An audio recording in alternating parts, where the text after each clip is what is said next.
Buenas noches a todos. Gracias por nuevamente visitarnos a su programa La Voz del Residente, hoy con la especialidad de oftalmología.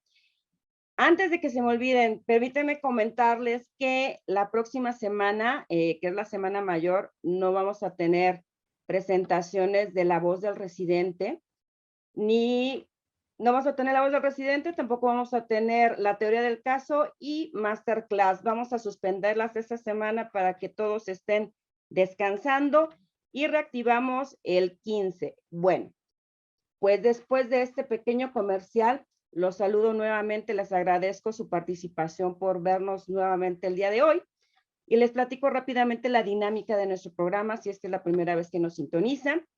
Nosotros hacemos una presentación, le llamamos también una clase, hablando de la especialidad de oftalmología por parte de nuestro médico residente estrella, que en un momentito más se los voy a presentar. Él hará una presentación de 30 minutos. Al término de esta, daré paso y presentaré a nuestra mentora invitada, que nuevamente le agradezco, doctora Paulina, por acompañarnos nuevamente. Una vez que les presente a nuestra mentora invitada del día de hoy, ella hará sus comentarios acerca de esta presentación. Enseguida daré paso a los comentarios y preguntas que ustedes nos hagan favor de formular en nuestro chat vía Zoom o bien por medio de nuestro canal de Facebook Live. En la cuenta de Yo Soy Médico 17, con mucho gusto ahí también recibimos comentarios, felicitaciones y preguntas. Estas van a ser resueltas tanto por nuestro médico invitado, nuestro médico estrella residente de oftalmología y por nuestra mentora invitada. Al término de esto dará sus conclusiones nuestro invitado estrella, nuestro residente y también nuestra mentora. Pues bien, rápidamente les comento el nombre de nuestras redes sociales. En Instagram y en Facebook nos encuentran como La Voz del Residente. Algo importante, si usted no tiene oportunidad de ver esta sesión completa o bien la quiere revivir, los invito a que se conecten a nuestro canal de YouTube con el nombre de Medical Legal Center. Ahí tenemos hoy en día más de 600 sesiones realizadas tanto por especialistas como por residentes. Todas son meramente académico-informativas. Bien, pues sin más preámbulo, les presento a nuestro médico estrella, nuestro residente, que el día de hoy nos hará su presentación. Él es el doctor Stephen Hamshid, Calderón Nateras. Bien, él es residente, él es R3 de oftalmología, egresado de la Universidad Michoacana de San Nicolás de Hidalgo y actualmente se encuentra en el Centro Médico Nacional Manuel Ávila Camacho en Puebla. Pues bien, doctor, le cedo los micrófonos y la presentación para que nos pueda ayudar, nos pueda enseñar en este tema de oftalmología. Si gusta, ya podemos abrir su presentación. Perfecto, muchas gracias. Muy buenas noches a todos. Gracias por la oportunidad de poder aquí compartir un poco de lo que más nos apasiona. En parte es el conocimiento. Ok.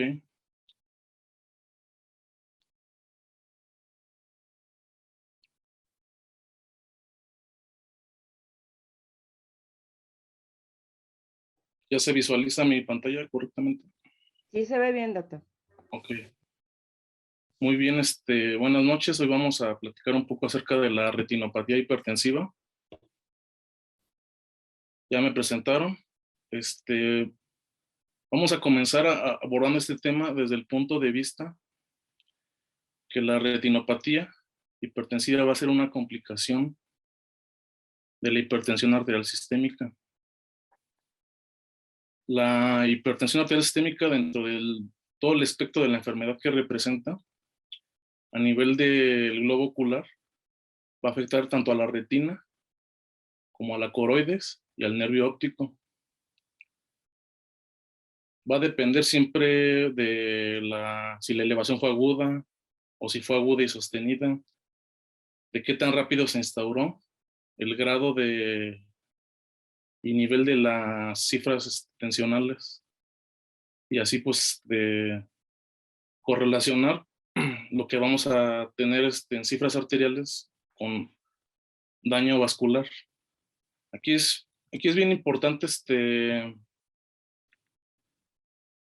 saber que el ojo es la única parte donde podemos ver en vivo la vasculatura y un nervio craneal. Entonces, nosotros al poder acceder a esa revisión, nos vamos a poder dar cuenta de cómo están otros sistemas, como el renal, por ejemplo, por complicación de la hipertensión. Es importante pues saber las categorías o los niveles de la presión arterial, cuándo es normal, cuándo se considera elevada. Esta es una tablita del Colegio Americano de Cardiología y de la AJA, donde vamos a poder clasificar a nuestros pacientes y cuándo ya le llamamos emergencia o urgencia hipertensiva. Esto, claro, hablando del daño al órgano blanco. Estas son otras tablitas también sobre la presión de la Sociedad Internacional de Hipertensión, donde no difiere mucho de la anterior mostrada, pero lo que sí agrega un poco es en base a los niveles de presión que presenta el paciente y a los factores de riesgo que tenga. O sea, no solo la propia hipertensión, sino que tenga diabetes, que tenga enfermedad renal, enfermedad hepática, ¿qué tanto empobrece el pronóstico? ¿No? Bueno, en cuanto a la hipertensión, pues esas tienen una incidencia alta y prevalencia igual. El riesgo cardiovascular se duplica por cada 20 de elevación sistólica y 10 de elevación diastólica. Uno de los principales agravantes y que favorece el deterioro rápido, pues va a ser que esté conjunto con la diabetes. Todo esto pues representa un problema de salud pública, donde pues también representa altos costes para el paciente o como para las instituciones de salud que se encarguen de su cuidado. En México, según la GPC mexicana, adultos mayores de 19 años, cerca de 25.5 millones de personas tienen hipertensión. De estos, el 40% lo ignora. Esto es un dato importante porque puede ocurrir que en una revisión de rutina o por otra cuestión oftalmológica veamos alteraciones vasculares o en el parénquima retiniano y así poder también referir al paciente a un manejo más especializado, ya sea por medicina interna, cardiología. ¿Okay? Entonces la prevalencia pues va a ser del 25.5, es una cifra alta. Esta prevalencia pues va a depender, o sea, va a ser diferente en base a las zonas. América Latina y el Caribe pues representan la zona con más alta prevalencia, con el 39.1%. Le sigue Asia Oriental y el Pacífico. Ya luego le sigue Europa y Asia Central y un poco menos el Oriente Medio y África del Norte. Esto, claro, va a tener que ver todo con su alimentación, su estilo de vida. Esta enfermedad pues va a ser más frecuente en personas mayores de 40 años, inclusive se puede ver antes. Y aquí un dato importante pues va a ser que un marcador preclínico importante que podemos llegar a encontrar en la oftalmoscopía va a ser el adelgazamiento arteriolar. Entonces de ahí empezar a sospechar de un problema vascular. Es de las principales causas de muerte prematura en el mundo. Una de las metas mundiales para enfermedades no transmisibles pues, es reducir la prevalencia. Por cada elevación de 10 milímetros de mercurio de TA, disminuye el calibre arteriolar en un aproximado de 3.07 milímetros. Ya comentaba que es un agravante tener diabetes, pero también, o sea, tener diabetes va a incrementar el riesgo 2.5 veces de ser hipertenso. Y quien tiene hipertensión, 3 veces más riesgo de tener diabetes. También es importante conocer los signos oftalmológicos de la retinopatía, bueno, de las complicaciones de la hipertensión arterial sistémica a nivel ocular, porque se pueden relacionar directamente con qué tipo de EBC puede presentar el paciente. Por ejemplo, se ha visto que para el estrechamiento arteriolar va a ser más común que el paciente, si tiene un ictus, sea lacunar, si tiene múltiples hemorragias retinianas, pues que el EBC hemorrágico. Ya tiene una etapa esclerosante con hilos de plata y cobre, pues que sea isquémico. Y si encontramos dilatación venosa, pues también se va a cortar con un EBC hemorrágico. Entonces, ¿cuál es el rol de la oftalmología en el cuidado de estos pacientes? Pues que disponemos de propiamente lo que es la oftalmoscopía. Uno le llaman vasoscopía en vivo, un estudio no invasivo. Bochut en 1876 le llamaba cerebroscopía porque podemos ver una extensión del cerebro en forma de par craneal en vivo. O sea, me refiero al nervio óptico. Para esto, pues disponemos desde oftalmoscopio directo, algunas mejoras para mejorar este es el panóptic, para mejorar el campo de visión. Disponemos de el oftalmoscopio indirecto, que nos ayudamos con una lupa de amplificación, donde esta lupa, con el poder dióptrico que tiene, pues elimina el poder dióptrico tanto de la córnea como del cristalino, y así nos permite ver la retina, sus vasos, el parénquima, su nervio óptico, y también pues con nuestra lámpara de hendidura, a través de lentes son más chiquitas, pero tienen mucho más poder, como esta, por ejemplo, son de 90 dioptrías, donde nos permite ver a gran detalle la retina. Pero no solo se queda en eso. Con el avance de la ciencia,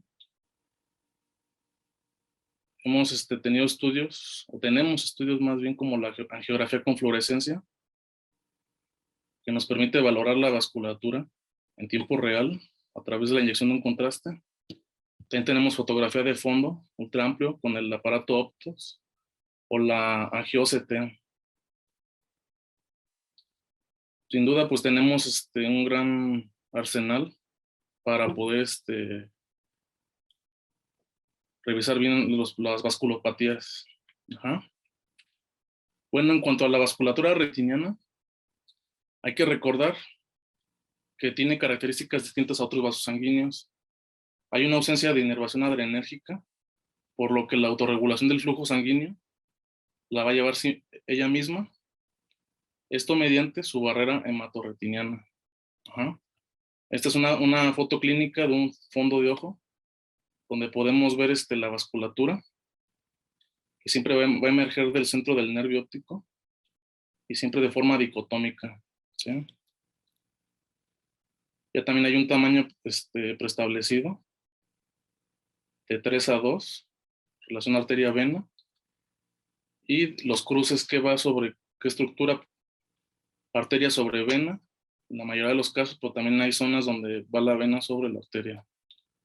Esto es importante porque ahí vamos a empezar a encontrar más adelante los problemas de la hipertensión.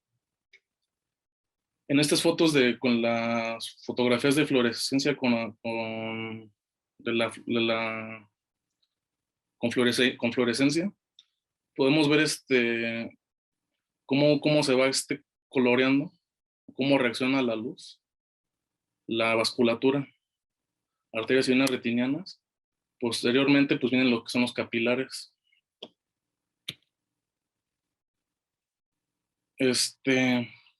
En cuanto a los capilares, en el polo posterior se llegan a manejar que son hasta 3 capas, y ya más a nivel de retina periférica, hasta una capa. Los 2/3 internos de la retina van a estar irrigados, principalmente por la arteria central de la retina, rama de la arteria oftálmica. Esa se va a encontrar a nivel de la capa de fibras nerviosas. Este es un corte histológico de la retina, neurosensorial con el eco, y más atrás estaría el EPR. O sea, esto es la parte más interna. Y este nivel es donde van los vasos sanguíneos que vemos en la oftalmoscopía. Los capilares que emergen de estos vasos, pues se pueden agrupar en tres: capilares peripapilares que van a tener una forma radial, unos capilares más superficiales, estos a nivel de la capa de células ganglionares y de fibras nerviosas, y hay unos capilares más densos y profundos que van a estar en la nuclear interna. Entonces, recordar esto es para los 2/3 internos de la retina. ¿Y qué pasa con el tercio externo? Va a ser por parte de la coroides, de la coriocapilar en específico. Aquí va a proceder esta vasculatura de las ramas de las arterias ciliares anteriores y posteriores. La coroides propiamente se va a dividir en 5 zonas: la membrana de Bruch, luego la coriocapilar, que esta va a ser la capa de los capilares, luego la capa de Sattler y Haller, que también es una capa de vasos sanguíneos, y la supracoroidea, que es la que va a estar en contacto con la esclera. Y esta es una zona principalmente que hay tejido conectivo y colágeno. En cuanto a la coriocapilar, esta va a ser una red anastomosada de capilares que van a medir 10 micras de grosor a nivel de la fóvea y disminuyen su grosor a nivel periférico. Su diámetro es de 20 a 25 micrómetros y tiene fenestraciones de 700 a 800 nanómetros. Pues fácilmente, por el diámetro que tiene, puede pasar un eritrocito, y por las fenestraciones va a actuar también como barrera para intercambio de sustancias y nutrientes. Bueno, aquí también es importante hablar de por qué la retina, o sea, la vasculatura retiniana controla su propio flujo por elementos que va a tener en su pared arteriolar, como los pericitos que vemos en esta imagen, que son elementos que sobresalen sobre la superficie de los capilares, son los capilares, y los rodean y los abrazan. Tiene una función contráctil que también va a facilitar el bombeo de sangre oxigenada a través de toda la red capilar. Esto es importante porque también genera liberación de sustancias que favorezcan la vasodilatación como la vasoconstricción. Entonces, sí, hablando, lo que es la vasculatura retiniana tiene su propia autorregulación, y esto pues la protege en cierta medida de cambios bruscos o rápidos de la presión arterial que pueden llegar a presentar el paciente. Entonces, ya conociendo esto, vamos a agrupar las manifestaciones de acuerdo a su fisiopatología en 3 fases o en 3 grupos. Uno va a ser la fase vasoconstrictiva, luego le seguiría la otra es la fase exudativa y otra es la fase de las complicaciones. Recordar que estas fases pueden estar superpuestas y no siempre ser secuenciales. Es importante. En cuanto a la primera fase, pues vamos a notar una reducción del calibre arteriolar, como vemos en las imágenes. Se empiezan a ver más chiquitas, por así decirlo, las arterias. Las vénulas aumentan de tamaño, como vemos en estas 2 imágenes. Se vuelven tortuosas, como igual también podemos ver.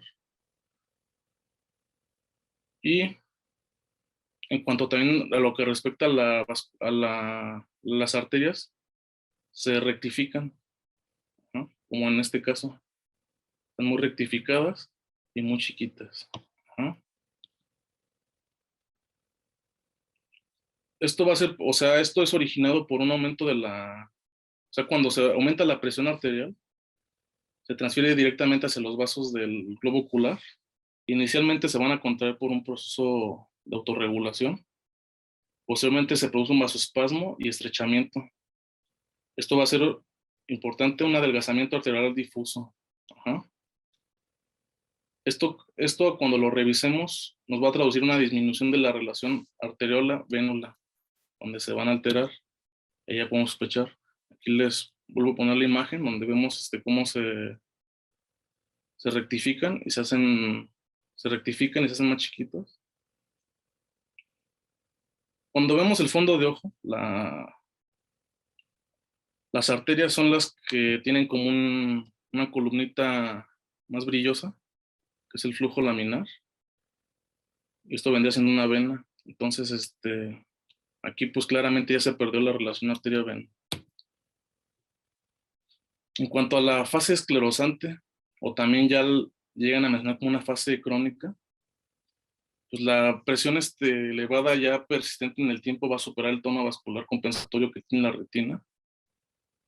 Esto se va a traducir en cambios en el engrosamiento, en la opacidad y visibilidad progresiva de la pared de los vasos, y junto con el estrechamiento arterial severo y cruces arteriovenosos, van a tener un brillo vascular, que lo vamos a conocer como los hilos de cobre. Ahorita los vamos a ver más a detalle. Entonces, recordando, la arteriola normal tiene una pared invisible y translúcida, donde se va a observar la columna de sangre. Y ese brillo ocupa 1/3 o 1/4 del calibre del vaso. Esto es importante. O sea, vemos ese reflejo por la luz que mandamos cuando hacemos oftalmoscopia. Entonces, cuando se nos presenta los hilos de cobre y de plata, es porque ese brillo se hizo más grande y nos traduce que ya hay como una disminución del flujo. Cuando son hilos de plata es porque está esclerosado el vaso. ¿Okay? Como por ejemplo aquí en esta zona. Vamos a ver cómo hay engrosamiento venoso.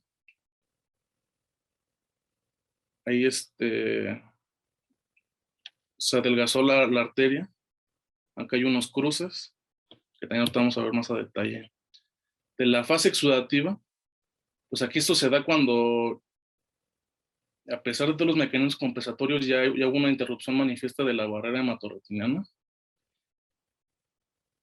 Aquí vamos a encontrar pues ya necrosis de las células endoteliales, donde están los pericitos, recordar, necrosis de músculo liso.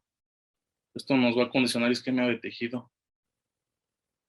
Al estar afectado el vaso, pues van a haber micro y macroaneurismas que pueden favorecer una hemorragia.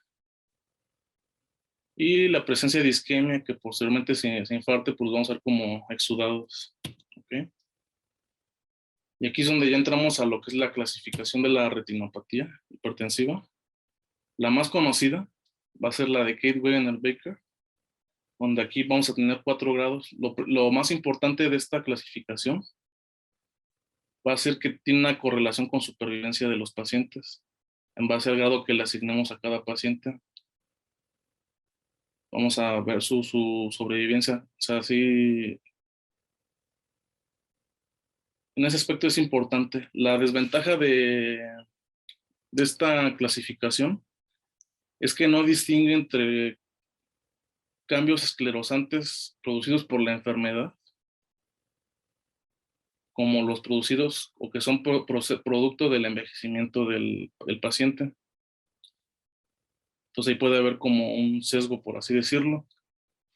También tenemos la correlación de cada grado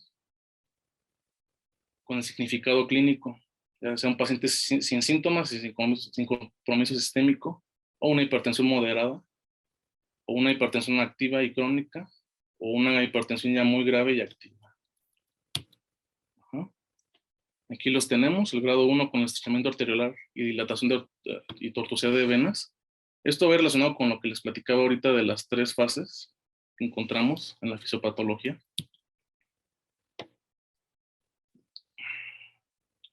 Donde, les repito, estrechamiento arteriolar.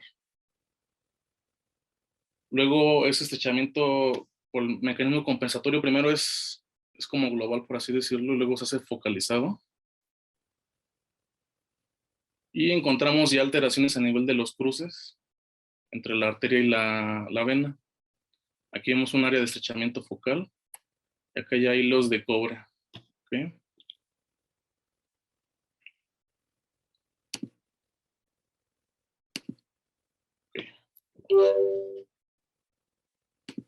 Muy bien. En cuanto a la relación de la arteria-vena, les comentaba que debe ser 3:2. Otros lo pueden manejar 3:4 o 2:3. También hay clasificación para ver qué tanto ha disminuido su tamaño con respecto al de la vena, donde ya el muy grave pues nos va a representar, vamos a ver unas arterias muy filiformes, muy chiquititas. Y esto, claro, va a ir acompañado de más manifestaciones que van a ser graves para la visión del paciente. En cuanto al grado moderado, pues aquí ya se presenta afectación del parénquima retiniano con hemorragias, ya sea en punto y mancha, en forma de llama.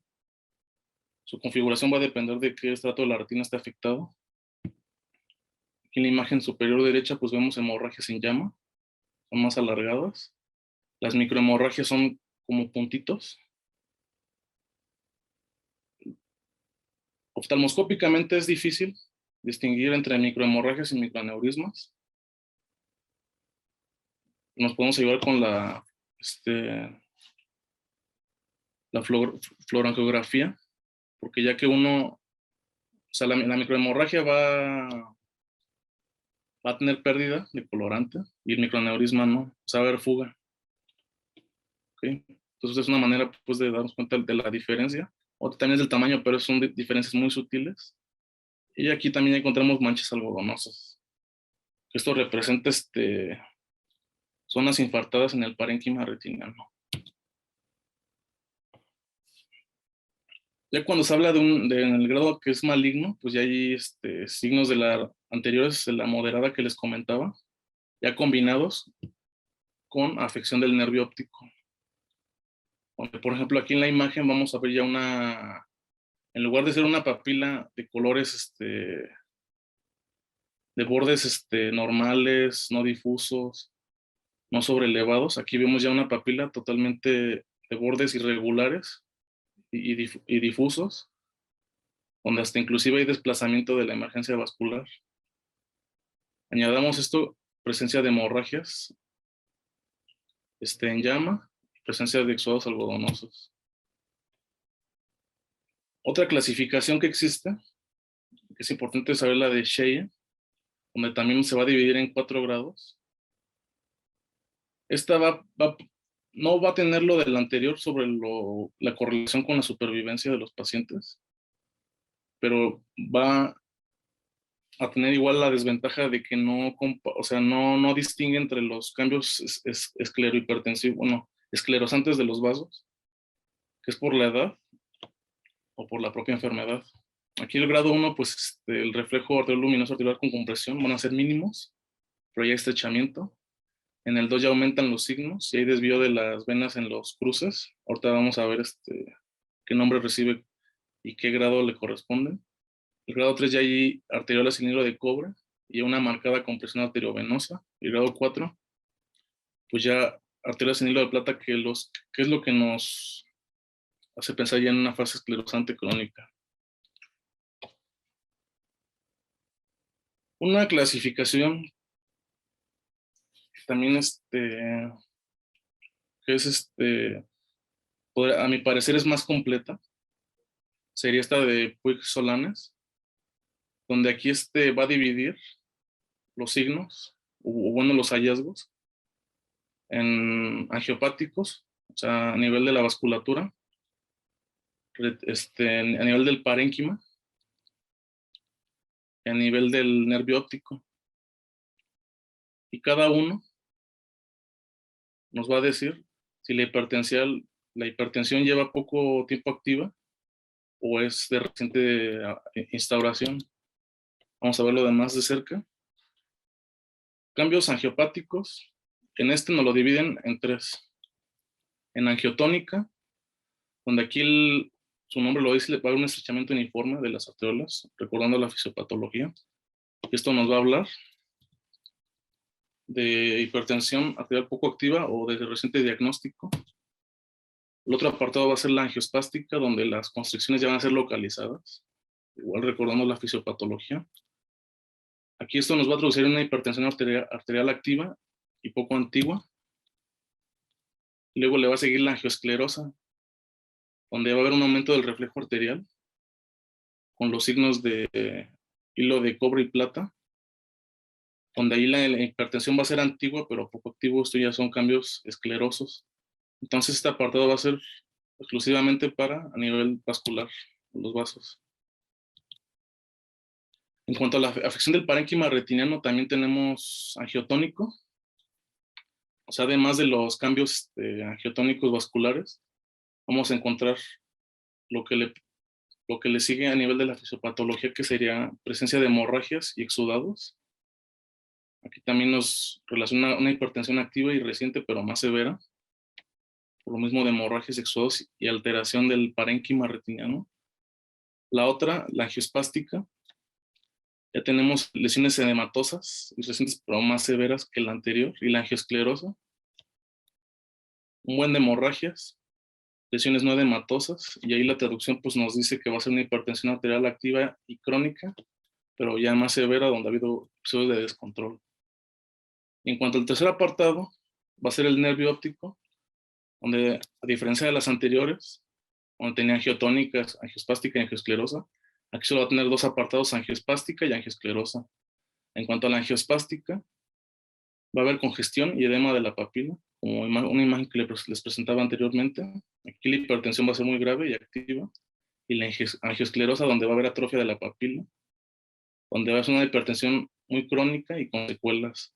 Y al decir que tenga atrofia de la papila, a nivel de nuestro paciente, pues va a ser un paciente que su visión va a estar ya comprometida totalmente. Entonces, la anterior, a mi parecer, es una de las que más se me hacen más completas porque se correlaciona mucho con la fisiopatología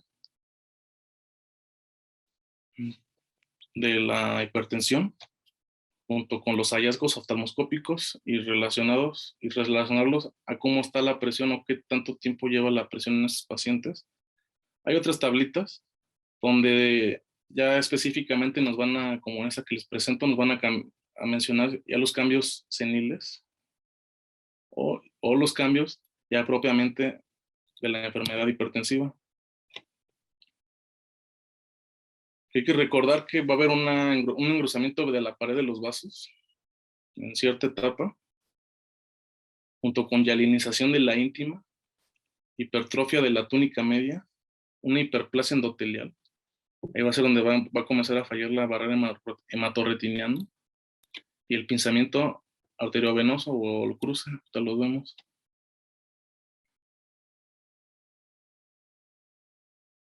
Okay.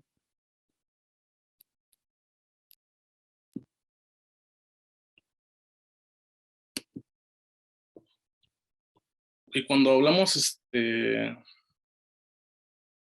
ya de la fase que se va a convertir posteriormente en una esclerosante, que va camino a, vamos a hablar de grado 1, cuando va a haber un ensanchamiento del reflejo lumínico, de atenuación generalizada del tamaño. Grado 2, un mayor ensanchamiento de flexión de las venas en el cruce arteriovenoso. Esto vamos a conocerlo como signo de Salus. Y el grado 3, ya propiamente arteriolas en hilo de cobre, el signo de Bonnet y el signo de Ghon. Ahorita los vamos, que también estos tienen clasificación y los vamos a revisar. Y el último grado de la esclerosante va a ser las arteriolas en hilos de plata. Ok. Hablemos del signo de Salus, donde les comentaba que aquí va a haber el signo de Salus, lo que buscamos es el cambio de dirección o la deflexión que presenta el vaso a nivel de su cruce. O sea, en lugar de ir así, por así decirlo, derechito, en este esquema de dibujito que pongo, se ve como hay una deflexión y cambia de dirección. ¿Ok? El signo de Salus va a tener 3 grados. El primero va a ser una ligera desviación. El grado 2 va a tener forma de bayoneta y el grado 3 va a adoptar una forma de Z porque hay una inversión del vaso. Entonces este es el grado 1, donde la deflexión va a ser leve. Aquí hay un esquema también. Aquí otro dibujo, otra imagen clínica con esquematizada para ver cómo cambia de dirección a nivel del cruce arteriovenoso. Y acá les pongo lo que debería ser normalmente. Entonces, si nos fijamos, si hay una clara alteración en el trayecto en su cruce entre la arteria y la vena. El grado 2, el segmento se va a hacer más perpendicular. Aquí podemos ver en las imágenes, ya les comentaba ahorita que tiene también forma de bayoneta. Y vemos cómo progresa, que hace que ya no es una ligera deflexión, sino que haya como una desviación brusca en forma de bayoneta. ¿Okay? Y el grado 3, pues aquí le va a hacer la inversión en la dirección. Esta va a adoptar una forma de Z, como vemos en este esquema superior derecho. En la imagen izquierda se ve claramente. Ok. Ya en cuanto al grado 3, ya les comentaba ahorita que aquí vamos a encontrar arteriolas sin hilos de cobre, dilatación venosa distal a los cruces arteriovenosos. Esto va a ser el signo de Bonnet, que también va a tener su clasificación. Entonces hablemos, el signo de Bonnet va a ir dentro de los signos de Ghon. ¿Qué estudiamos o qué es lo importante del signo de Ghon? Vamos a ver cómo cambia o qué tanto hace presión la arteria sobre la vena. Y eso nos va a producir ahorita ciertos fenómenos que les voy a comentar. Como por ejemplo, que se va a ver partida, como aquí en este dibujito. O se va a ver muy estrecha, o que vamos a ver que hay dilatación distal de la vena por la compresión. ¿Okay? Entonces, ya les comentaba, también lo clasificamos grado 1. Va a ser un ocultamiento de la vena por la arteria. El grado 2, la compresión de la vena. La compresión de la vena por la arteria la vamos a ver por una falta en la columna sanguínea antes y después del cruce. El grado 3 va a haber una dilatación después del cruce. Y el grado 4 ya va a tener exudados y hemorragias. Y esto va a ser un signo de pretrombosis. Vamos a verlas. El grado 1 es ocultamiento de la vena por la arteria. Aquí no nos alcanza a distinguir por la misma compresión. Si seguimos el trayecto, claro que se distingue, pero sí se ve que hay una compresión. Grado 2, falta la columna sanguínea antes y después del cruce. Aquí vemos cómo parcialmente se ve ocultado el vaso a nivel del cruce. Se ve como si estuviera interrumpido, ¿no? Aparte de que hay una deflexión, claro. El grado 3, la compresión va a venir normal, está el cruce con compresión, y a nivel distal va a haber dilatación de la vena, como aquí podemos observar. Si aquí viene normal, está aquí el cruce y se dilata. Acá también viene, por así decirlo, normal, aunque no lo es normal porque siempre hay dilatación venosa. Ocurre el cruce y se ensancha. ¿Okay? Y el grado 4, aparte de los cambios en la deflexión y en la dilatación de la vena, vamos a ver que ya hay daño a nivel del parénquima retiniano, con exudados, como en este caso, y hemorragias, aquí se alcanzan a distinguir. Esto va a ser importante porque es un signo de pretrombosis. Al haber esas alteraciones en la vasculatura, se pierde el flujo laminar, se vuelve más turbulento y eso nos puede originar a futuro, pues, trombos que se originan en esas zonas. Y pues, añadiendo lo que es una persona hipertensa, que ya está bien afectada su vasculatura, pues es común que estos pacientes luego también se compliquen, no solo con oclusiones de vena o arterias de la retina, sino con ictus cerebrales. También tenemos otro que va a ser el signo paralelo de Ghon, donde a nivel del cruce ya ver más en paralelo la vena a la arteria. Aquí es importante saber que Tanto la arteria como la vena van a completar adventicia. Y por esa misma razón, cuando hay cambios en la deflexión o por la presión que va a hacer la vena sobre la arteria sobre la vena, perdón, se va a formar este fenómeno que va a ser el signo paralelo de Ghon. En cuanto al grado 4 de arteriosclerosis, pues aquí vamos a encontrar ya las famosas arterias en hilos de plata. A la derecha podemos ver un esquema. Perdón, doctor Stephen, nos quedan 5 minutitos, por favor. Ok, sí. Podemos ver un esquema de un vaso normal, cómo se ve su reflejo, o cuando va aumentando, cómo se hace la arteria en hilo de cobre y luego en hilo de plata, por los cambios esclerosantes.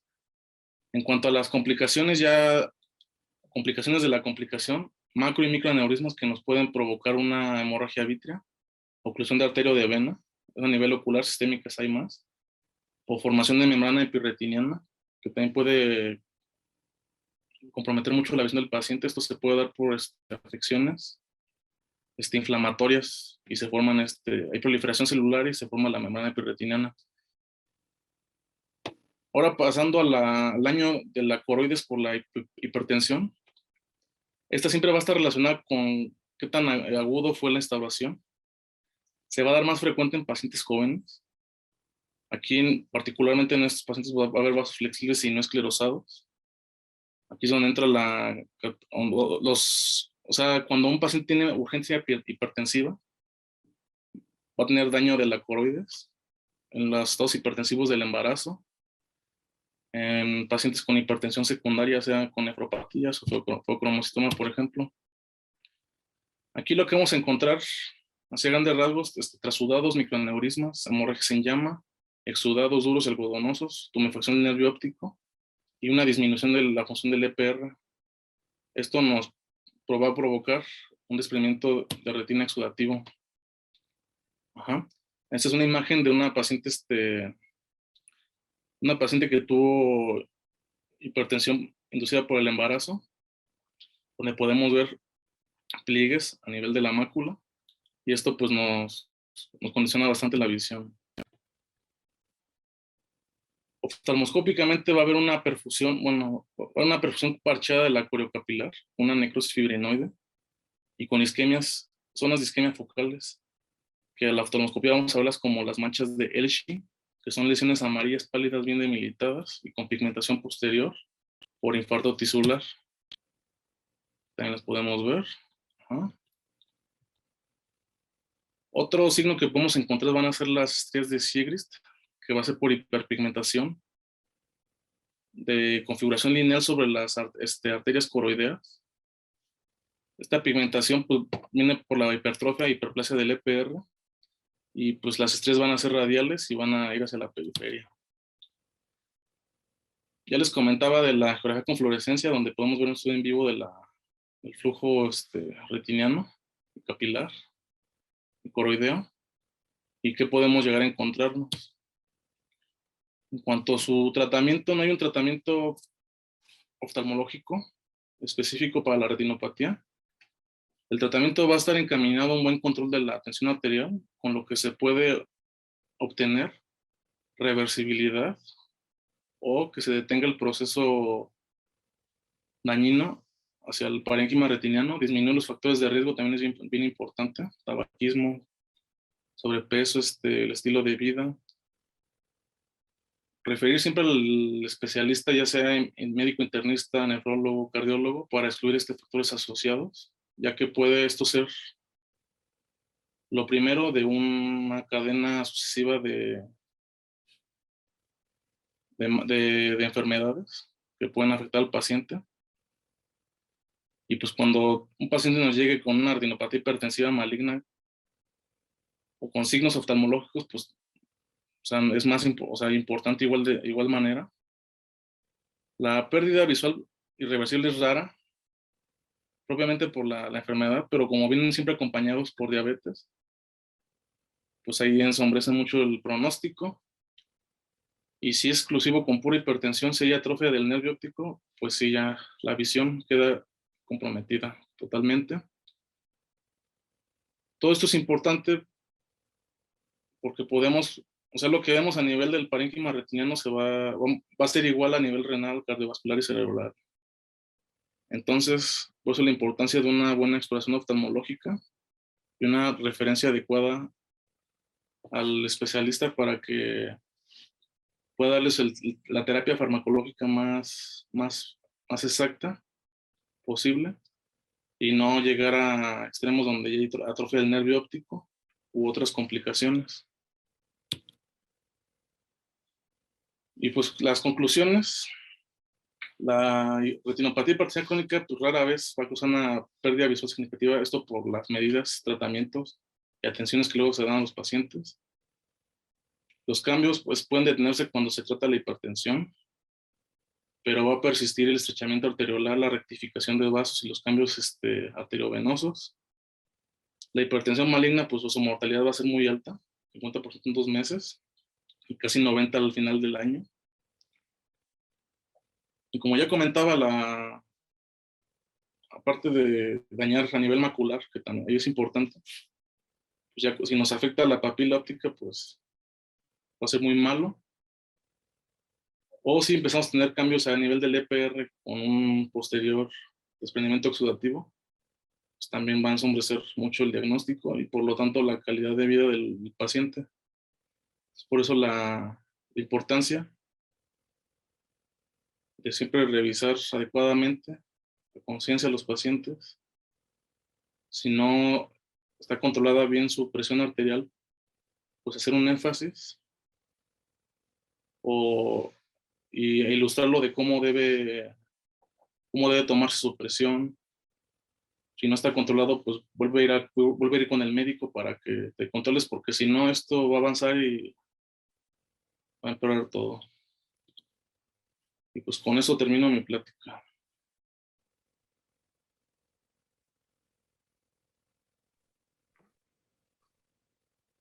Muchas gracias, doctor Stephen. ¿Me ayuda, por favor, para dejar de compartir pantalla? Sí, permítame. Excelente presentación, mucho muy completa, muy interesante. Ahora, si ustedes me permiten, voy a presentar a nuestra mentora invitada el día de hoy. Muchas gracias, doctora Paulina, por acompañarnos. Les platico quién es. Ella es la doctora Paulina Rodríguez Vadillo, ella es oftalmóloga, además cuenta con la alta especialidad en enfermedades inflamatorias oculares. Actualmente es adscrita al Hospital de la Luz y a la Clínica Condesa de Iztapalapa. Doctora Paulina, muchas gracias por acompañarnos nuevamente. Escuchamos, por favor, los comentarios de esta presentación. Muchas gracias. Buenas noches a todas, a todos y a todes. Aquí con el doctor Calderón, con su mega plática fantástica de toda la retinopatía hipertensiva. Y que si bien es un tema que a lo mejor de pronto como oftalmólogos, pues no estamos como tan acostumbrados a tratar, creo que es muy enriquecedor como tener este tipo de abordajes entre todas las ramas de la medicina, porque creo que se complementa muchísimo. Partamos de este gran dato que nos dio el doctor acerca de la hipertensión y la prevalencia que tiene a nivel epidemiológico. Y pues más o menos de lo que yo estuve checando ahí es que en México hay 16 millones de personas con este padecimiento, ¿no? Y esta retinopatía hipertensiva sin duda es una de las complicaciones que vemos de una forma un poquito más frecuente tanto en la parte aguda como en la parte crónica. Entonces, a pesar de que no tenemos como tal un impacto visual, como lo ha dicho el doctor, a lo largo del tiempo, sí es muy importante hacer como la conciencia de la revisión de todas nuestras personas que acudan a los consultorios de nuestras diferentes áreas médicas, el hacer esta como concientización de tener una revisión oftalmológica, porque si bien, insisto, no en agudo, bueno, en agudo sí, pero hacia crónico no hay tanta alteración visual, sí podemos tener la predisposición a otro tipo de patologías, sobre todo aquellas que están relacionadas con oclusiones vasculares, ¿no? Les decía el doctor que también la valora, un gran punto que tenemos nosotros los oftalmólogos es una valoración real de la vasculatura. No hay manera tan perfecta y tan específica de vigilar cómo pudiera estar el estado de salud de una persona que viéndole su preciosísima retina, ¿no? Entonces, el que sea el ojo un órgano blanco en este este contexto, nos ayuda mucho, ¿no?, a hacer sugerencias a los médicos y médicas que están tratando la hipertensión desde su lado, ¿no? Y a lo mejor en ese sentido hacer como intervenciones un poquito más específicos. El nosotros encontrar dentro de la revisión esta retinopatía hipertensiva, como bien lo decía el doctor, sí nos hace tener como una cierta sospecha de qué pudiera pasar en el resto del cuerpo. Dependiendo del grado o severidad que el doctor comentaba, ¿no?, de los estrechamientos, los cambios vasculares que se han asociado a diferentes tipos de eventos vasculares cerebrales, pero también recordar que el riñón juega un papel importantísimo en la hipertensión arterial y pues qué decir del corazón, ¿no? Entonces siempre hay que estar como súper vigilantes de esa parte. Recordar también que la retinopatía hipertensiva va a evolucionar muchísimo como la retinopatía diabética un poquito en esa parte. Si nosotros tenemos comorbilidades, y esas comorbilidades se nos salen un poquito de control, pueden favorecer a que los cambios se presenten o evolucionen de una manera más rápida. Entonces, no solamente es checar la presión arterial, sino también tener como un monitoreo un poquito más específico en términos de glucosa, triglicéridos, colesterol, índice de masa corporal, la valoración si la persona tiene el hábito de fumar, o la ingesta de alcohol, la dieta. Entonces, tener esa parte como muy en cuenta. El doctor también nos platicaba acerca de los fantásticos estudios. Creo que como oftalmólogos nunca nos aburrimos porque la tecnología nos da para tener diferentes imágenes que, aparte de que son preciosas, también nos ayudan a entender muchísimo de la parte de la fisiopatología. Sin embargo, creo que si nosotros llegamos a hacer como algún tipo de,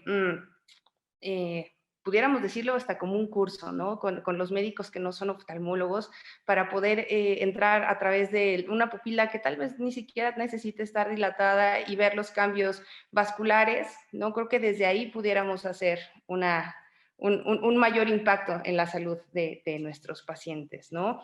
Y pues bueno, si bien nosotros como oftalmólogos no manejamos hipertensión arterial, sí el preguntar, como les he comentado en este ratito, acerca del estado de salud de nuestros pacientes, conocer acerca de nuestros pacientes, realizar un correcto seguimiento en conjunto con los médicos que son quienes los tratan, ¿no? Podemos ayudar nosotros desde este lado a platicarles a nuestros doctores cómo está o pudiera estar el control de su presión arterial. Creo que yo lo que les sugeriría es que toda persona que ustedes tengan en el consultorio que tiene hipertensión, digo en este sentido, se esté vigilando de una manera rutinaria, ¿no? Al menos cada año.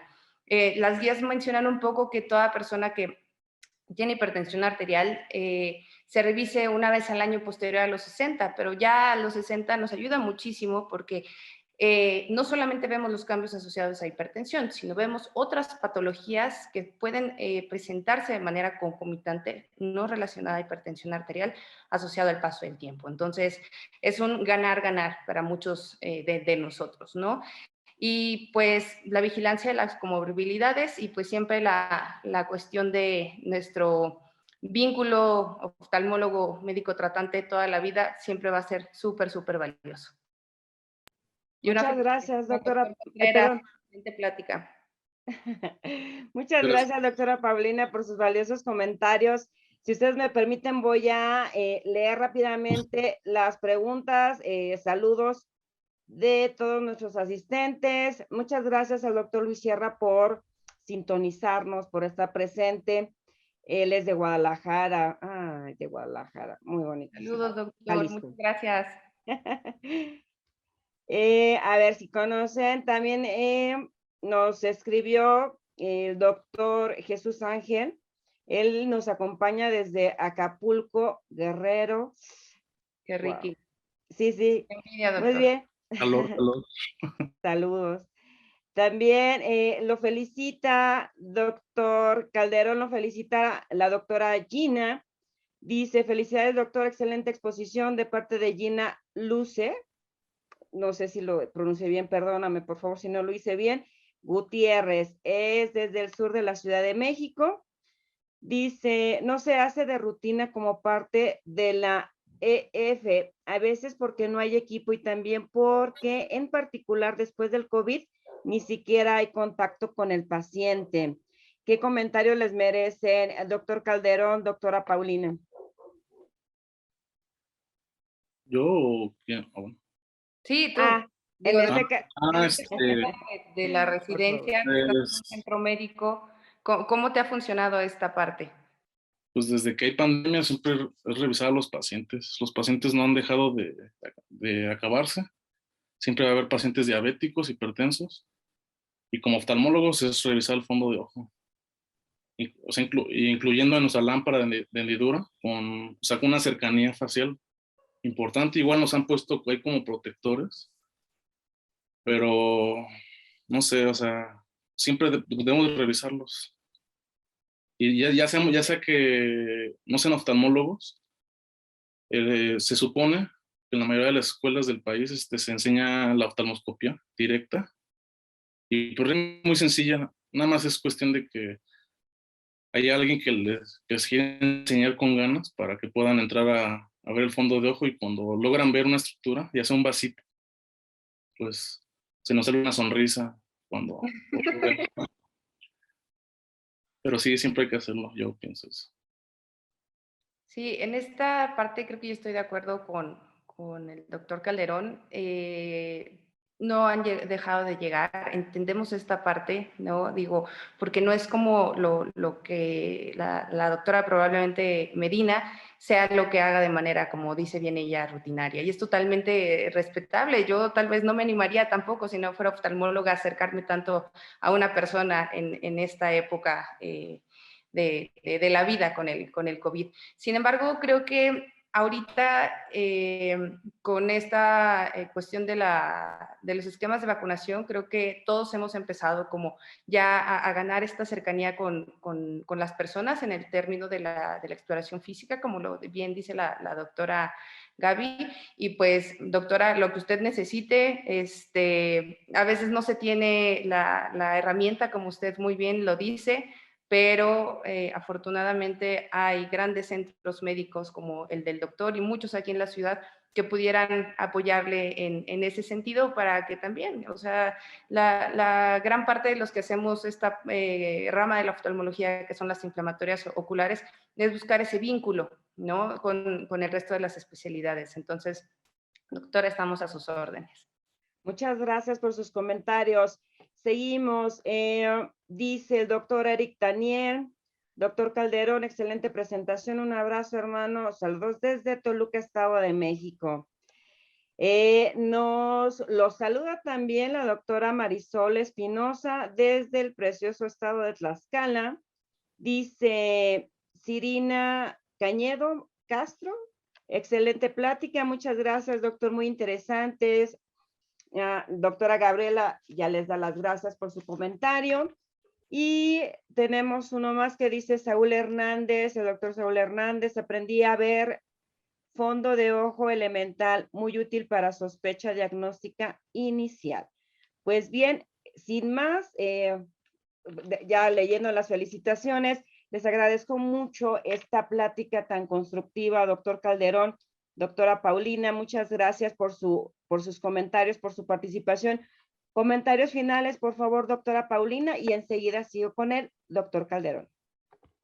Creo que siempre mi comentario va a ser en aras de conectarnos como médicos, dependemos unos de los otros, a veces unos somos los ojos de los otros, entonces trabajar en conjunto siempre va a ser redituable para las personas que llegan a nuestras manos, ¿no? Y tal vez el que una persona tenga una excelente visión no significa que el estado de salud de la parte interna de su ojo sea la correcta. Y creo que mucho nace de la prevención, ¿no? Entonces, si podemos enviar a revisión a todas a las personas que cruzan nuestros consultorios, creo que sería lo ideal. Muchas gracias.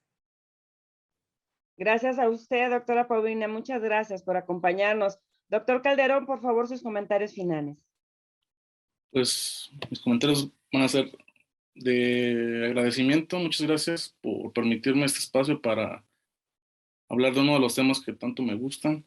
Igual se podría hablar más y más y con más imágenes y con más detalles, pero pues también no vamos a hacerlo aburrido para otras personas, pero siempre en pro del conocimiento y del aprendizaje. Y como nos comentaba la doctora Paulina, pues hacer equipo. Esto para que le vaya bien a nuestros pacientes. Y así, pues todos felices. Totalmente de acuerdo, excelente comentario. Muchas gracias, doctor Calderón. De verdad agradecemos infinitamente este tiempo que ustedes nos regalan, todo para el bien de los médicos residentes en oftalmología. Si ustedes me permiten, antes de despedirme, agradezco nuevamente la presencia de todos y cada uno de ustedes. Les recuerdo nuestras redes sociales. Estamos en Instagram y en Facebook como La Voz del Residente. Les recuerdo que la próxima semana, jueves 14 de abril, no vamos a tener sesión en vivo. Regresamos con nuestras sesiones de oftalmología hasta el próximo jueves 21. Esto los dejamos descansar para que gocen sus vacaciones. Ustedes que siempre están ocupados, los residentes, mis respetos para ustedes siempre. Bien, y por último, si nos está viendo algún jefe de enseñanza y desea que nosotros, en el caso de nuestra empresa, les regalemos una plática de adiestramiento en prevención de riesgos legales en su ejercicio profesional, lo único que tiene que hacer es escribirnos al correo atención.mlc@gmail.com, atención sin acento, y con mucho gusto agendamos su plática sin ningún costo y con la mejor de nuestras intenciones, que es ayudar a los profesionales de la salud. Doctor Calderón, doctora Paulina, muchas gracias nuevamente. Gracias a todos ustedes que nos están sintonizando y nos vemos dentro de 15 días. Que tengan bonita noche. Que descansen. Buenas Gracias. noches. Gracias a ustedes.